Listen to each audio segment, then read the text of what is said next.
નમસ્કાર મિત્રો, આ ડિઝાસ્ટર મેનેજમેન્ટ પેપરની અંદર આગળના લેક્ચરમાં આપણે પૂર અને એનાથી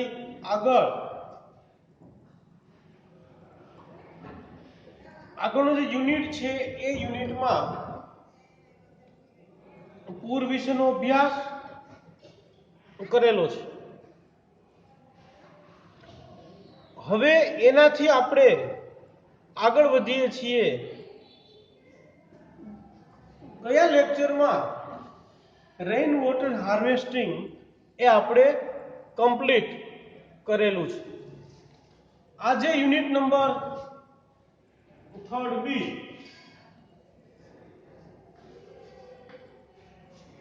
વાવાઝોડું।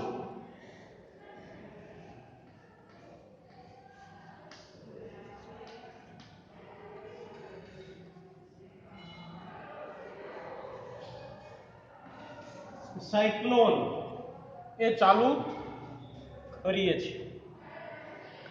તો આ વાવાઝોડું શબ્દ છે એ આપણે રોજબરોજ ચોમાસાની સિઝન હોય, જૂન મહિનો હોય, એ આજુબાજુના સમયગાળામાં આની અસર, આ નામ ખૂબ બધું સાંભળવામાં આવતું હોય છે। તો આ વાવાઝોડું શું છે, કેવી રીતે આવે છે અને એની અસરો કેવી રીતે અસરો વધે અથવા અસર છે એમાં ઘટાડો કરી શકાય, તેમજ ભારત દેશની અંદર કેવા કેવા વાવાઝોડાઓ આવેલા છે એની એવી અસરો થયેલી છે। આ બધો અભ્યાસ આપણે આ યુનિટની અંદર કરવાનો છે। તો આ વાવાઝોડું છે કેવી રીતે આવે છે, તો એના વિશે આપણે વાત કરીએ તો આ વાવાઝોડું છે એ વાવાઝોડું દરિયાની અંદર ખૂબ જ તાપ પડે,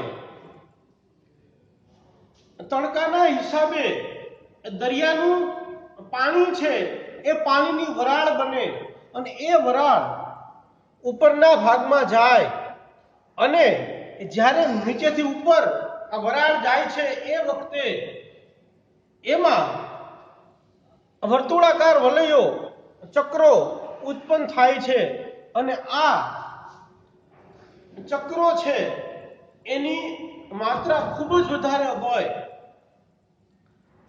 એટલા માટે કે નીચેનું દબાણ છે એ ઓછું હોય। હંમેશા વધારે દબાણમાંથી ઓછા દબાણમાં પવન છે, હવા છે એ વહેતી હોય છે। તો આ વાવાઝોડામાં આપણે દરિયા કિનારો હોય ત્યાં આ વાવાઝોડું આવવાની શક્યતાઓ ખૂબ વધારે હોય છે। તો આ વાવાઝોડું જે આવે છે એ વાવાઝોડાની વ્યાખ્યા જો આપણે આપવી હોય તો આપણે એવી રીતે આપી શકીએ કે ભેજવાળી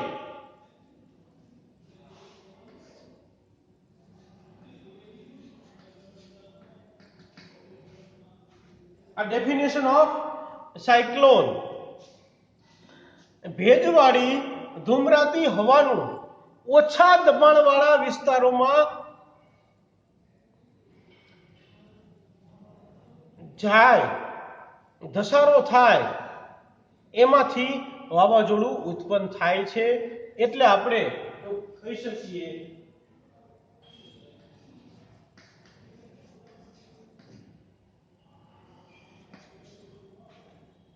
ભેજવાળું વાતાવરણ હોય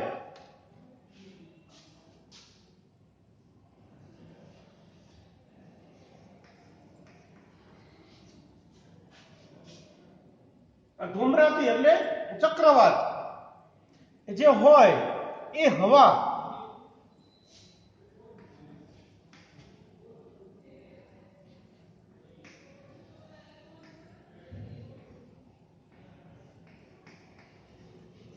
ઓછા દબાણ વાળા વિસ્તારમાં ઓછા દબાણ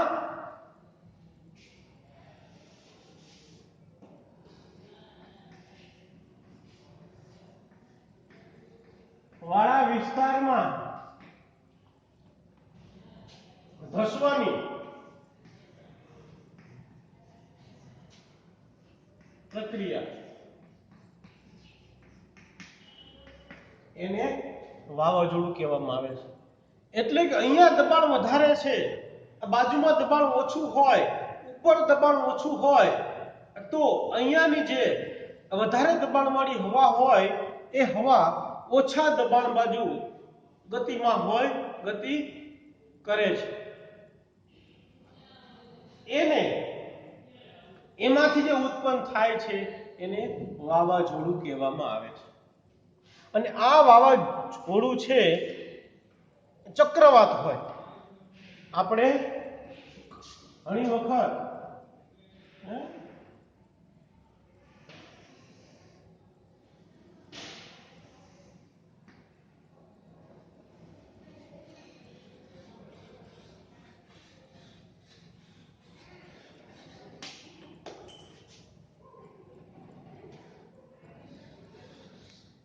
આવી રીતે અહીંયા દબાણ વધારે હોય, ઉપર દબાણ ઓછું હોય, એટલે આ વધારે દબાણથી ઓછા દબાણ બાજુ હવા છે એ ગતિ કરે છે અને એમાં ચક્રવાત ઉત્પન્ન થાય છે.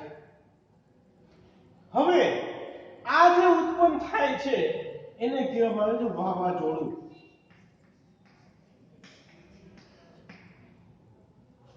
આ વાવાઝોડાની અંદર એક એવું બિંદુ હોય એ જે શાંત હોય. આની અંદર કોઈ એક બિંદુ હોય, પોઈન્ટ હોય, એ એવો હોય કે જ્યાં દબાણમાં કોઈ ફેરફાર હોતો નથી. આવા શાંત બિંદુને વાવાઝોડાની આંખ,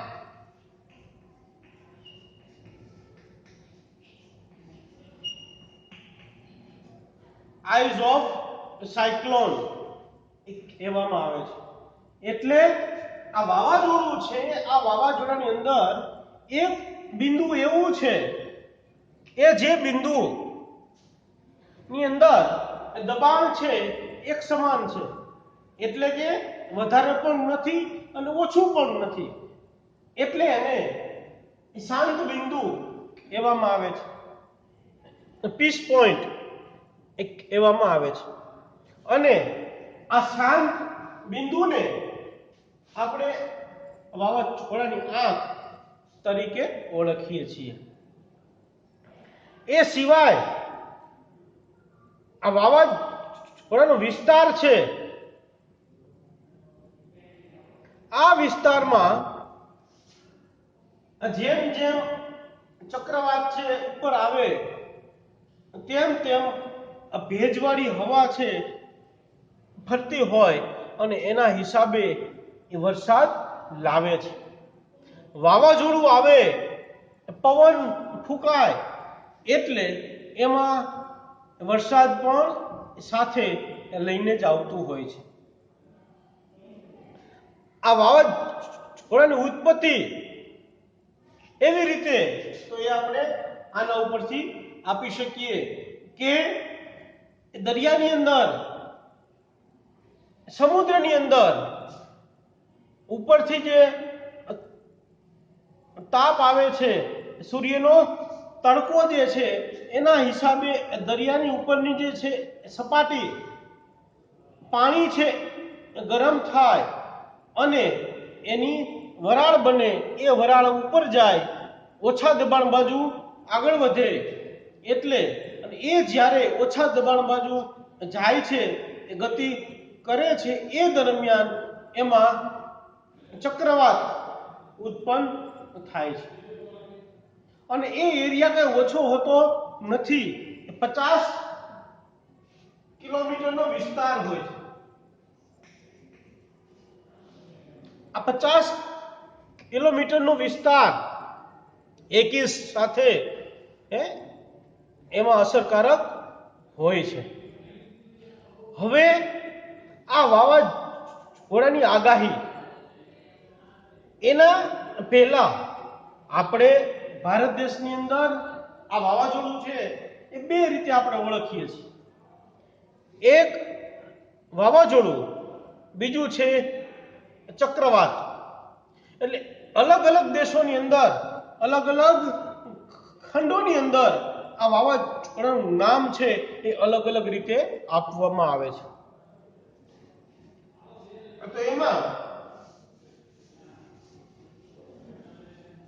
હિન્દ મહાસાગરના જે દેશો છે, હિન્દ મહાસાગર, એના ભારત છે,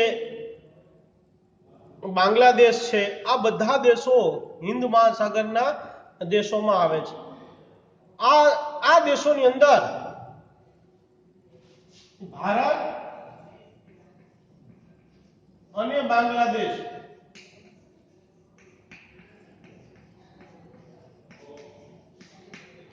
આ દેશની અંદર આ વાવાઝોડાને ચક્રવાત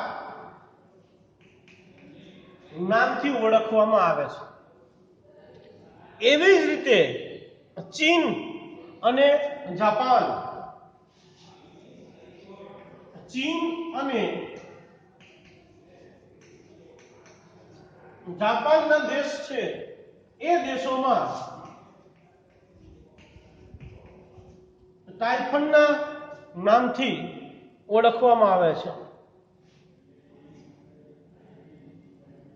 ટાઇફૂન ના નામથી ઓળખવામાં આવે છે. એવી જ રીતે કેરેબિયન દેશો છે, પશ્ચિમ પેસિફિકના દેશો છે, એમાં એ દેશોની અંદર આ વાવાઝોડાને હેરિકેન ના નામથી ઓળખવામાં આવે છે. કેરેબિયન દેશો હોય અને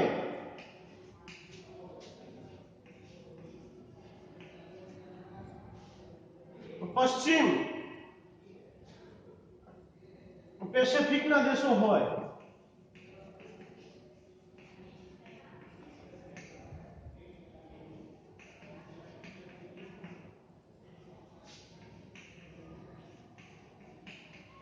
હેરિકેનના નામથી ઓળખવામાં આવે છે. એવી જ રીતે અમેરિકા ખંડ હોય,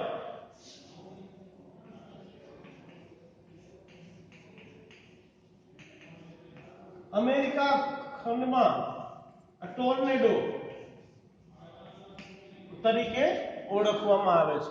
એટલે આવી રીતે અલગ અલગ દેશ, અલગ અલગ ખંડની અંદર આ વાવાઝોડું છે અલગ અલગ નામથી ઓળખવામાં આવતું હોય છે. ભારત દેશની અંદર સૌથી વધારે દરિયા કિનારો આવે છે. ગુજરાત છે, મહારાષ્ટ્ર છે, કેરળ છે, ગોવા છે, કર્ણાટક છે, આ બધા રાજ્યો, પશ્ચિમ બંગાળ છે, આ બધા રાજ્યો દરિયા કાંઠાના રાજ્યો છે. અને આ રાજ્યોની અંદર દર વર્ષે 5 થી 6 વાવાઝોડા, અલગ અલગ નાના મોટા વાવાઝોડાઓ છે એ આવતા હોય છે. ઓરિસ્સાની અંદર 1999માં એક વાવાઝોડું આવેલું. 1999માં ઓરિસ્સામાં આ વાવાઝોડો ખૂબ જ નુકસાની, વિનાશ નોતર્યો હતો. ત્યારબાદ 2013ની સાલમાં ઓરિસ્સા અને બંગાળમાં એ જે વાવાઝોડું આવેલું એની અસર 1999 ના વાવાઝોડા કરતા ઓછી અસર હતી અને વિનાશ પણ ઓછો થયેલો. 2013 ઓરિસ્સા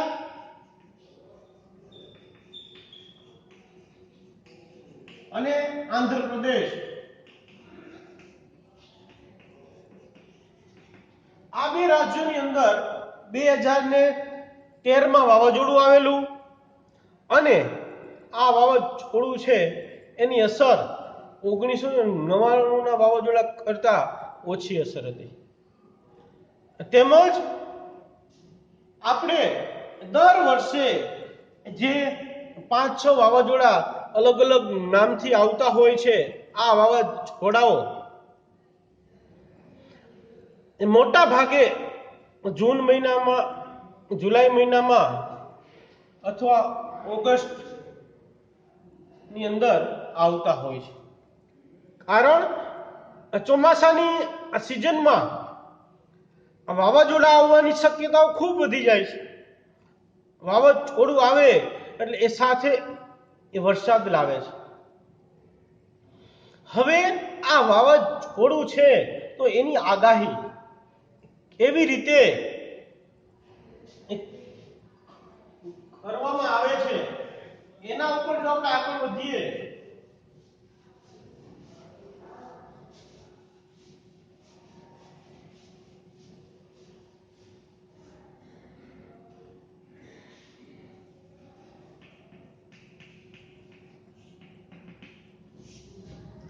આ વાવાઝોડાની આગાહી એટલે કે વાવાઝોડું આવશે, નહીં આવે, ક્યારે આવશે, એની અસરો કેવી હશે, આ બધાની આગાહી છે હવામાન વિભાગ કરતું હોય છે.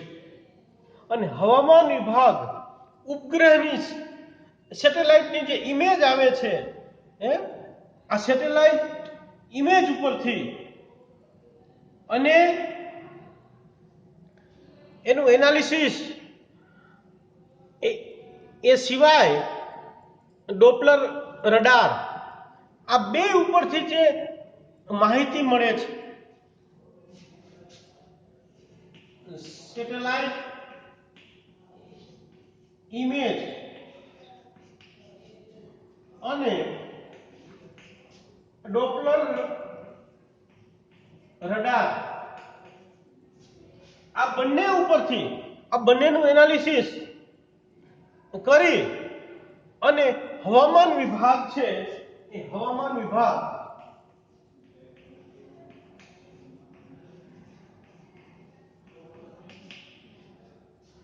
આ વાવાઝોડાની આગાહી છે કરતું હોય છે. અને આ બે ઉપરથી હવામાન વિભાગ છે એ 96 કલાક અગાઉ એટલે કે 4 દિવસ અગાઉની આગાહી છે કરી શકે છે. એટલે આવા બધી ટેકનોલોજી છે એના ઉપયોગથી આ વાવાઝોડું આવે છે એની સ્પીડ કેટલી છે, કેટલા અંતરે છે, એનો એરિયા, એનો વિસ્તાર કેટલો છે અને એ જ્યારે અહીંયા આપણા સંપર્કમાં આવશે એ વખતેની અસરો કેટલી હશે, આ બધી જ માહિતી સેટેલાઇટ ઇમેજ અને આ ડોપલર રડાર ઉપરથી આપવામાં આવતી હોય છે. હવે એનાથી પણ આગળ કે આ આગાહી જ્યારે આપવામાં આવે છે એ વખતે જે વહીવટી તંત્ર છે એ વહીવટી તંત્ર જે વિસ્તારમાં વાવાઝોડું આવવાનું છે એ વિસ્તારમાં 96 કલાક અગાઉ માહિતી આપતું હોય છે. અને અત્યારના આ ટેકનોલોજીના યુગમાં ઇન્ટરનેટના માધ્યમથી, એસએમએસના માધ્યમથી તાત્કાલિક આપણને એ સંદેશો પણ મળતો હોય છે એ આ વિસ્તારની અંદર, આ રાજ્યની અંદર અને આ રાજ્યના આ વિસ્તારમાં આ દિવસે અને આટલા વાગ્યે આ વાવાઝોડું છે એ આવવાની એ શક્યતાઓ છે.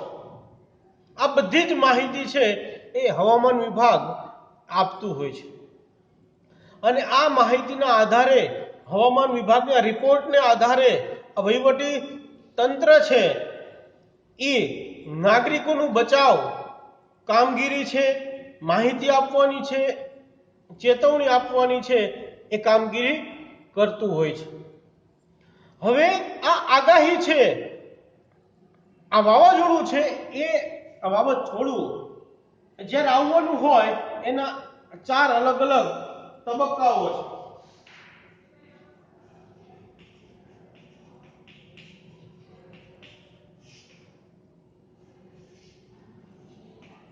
એક નંબરમાં છે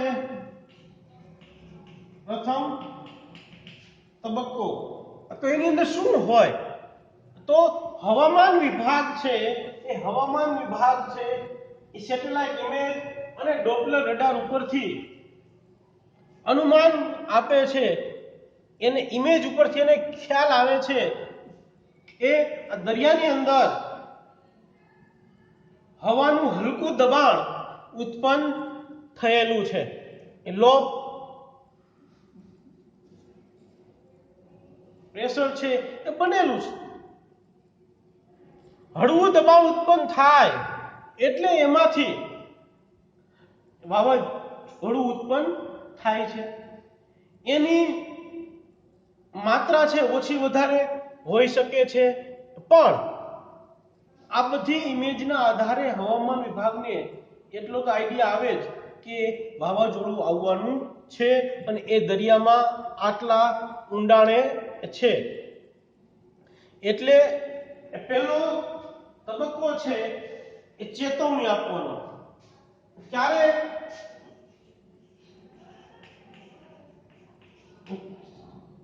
96 કલાક અગાઉ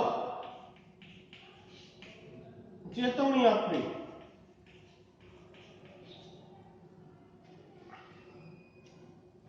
એટલે હવામાન વિભાગના એનાલિસિસ ઉપરથી વહીવટી તંત્ર છે એ લોકોને આ માટે સાવચેત કરતા હોય છે 96 કલાક અગાઉ, એટલે કે 4 દિવસ પહેલા આ માહિતી આપતા હોય છે.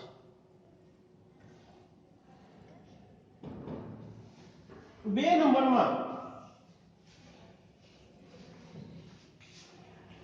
બીજો તબક્કો છે, એમાં 48 કલાક એટલે કે 2 દિવસ, એટલે વાવાઝોડું આવવાની 2 દિવસની વાર હોય, 48 કલાકની વાર હોય, એ વખતે વહીવટી તંત્ર છે, એનડીઆરએફની ટીમ હોય, આ બધું છે એલર્ટ કરી દેવામાં આવતું હોય છે. તેમજ જે દરિયા કાંઠાના વિસ્તારો છે, માછીમારો છે, તો માછીમારોને દરિયો ન ખેડવા માટે ઇન્સ્ટ્રક્શન આપવામાં આવતી હોય છે. એ લોકોને બંધ કરવામાં આવતા હોય છે કે અત્યારે દરિયામાં એન્ટ્રી આપવામાં આવતી નથી, પ્રવેશ આપવામાં આવતો નથી. આ બાબત છે એ 48 કલાક અગાઉ આપવામાં આવતી હોય છે. એ દરમિયાન માછીમારો છે અથવા દરિયા કાંઠાના વિસ્તારો છે, એ વિસ્તારોમાં જે એકદમ નજીક રહેતા હોય એ લોકોને વ્યવસ્થિત સારા સ્થળે છે ફેરવવામાં આવતા હોય છે. આ બીજો તબક્કો છે. અને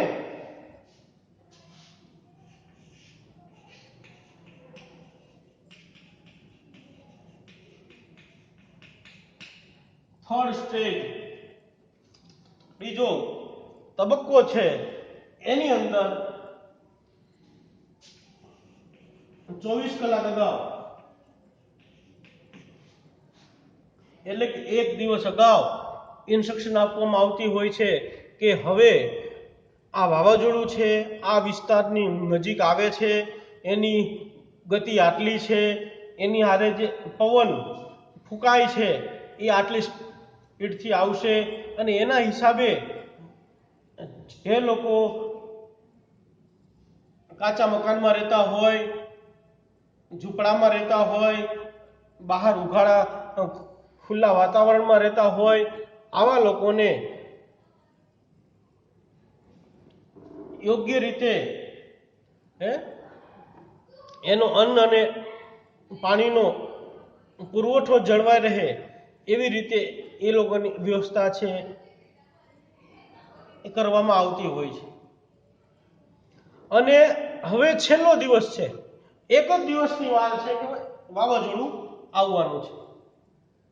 તો આ બધા પરિબળો અને ચોથો તબક્કો છે એમાં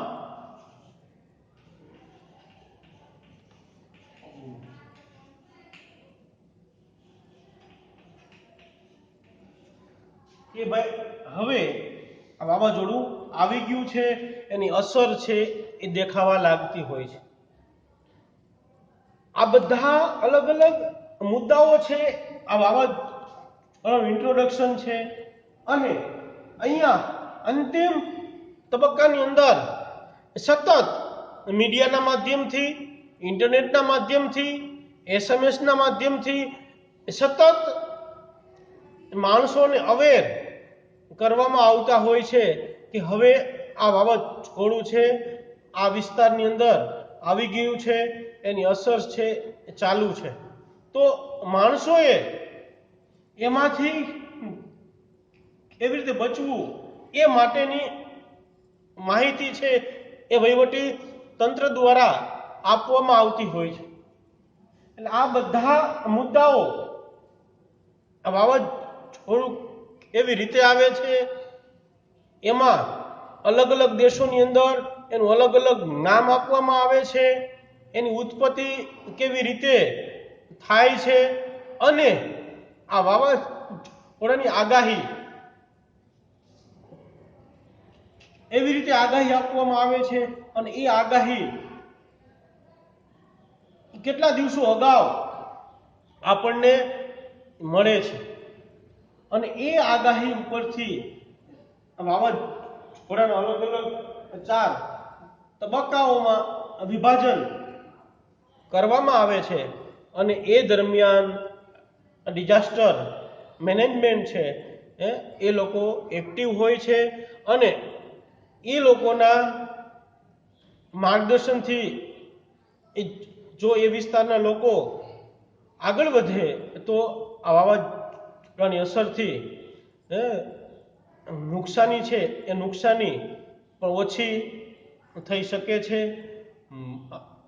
એવી જ રીતે વાવાઝોડું આવે એટલે માણસો છે એ માણસોના કાળે મૃત્યુ પણ થતા હોય છે.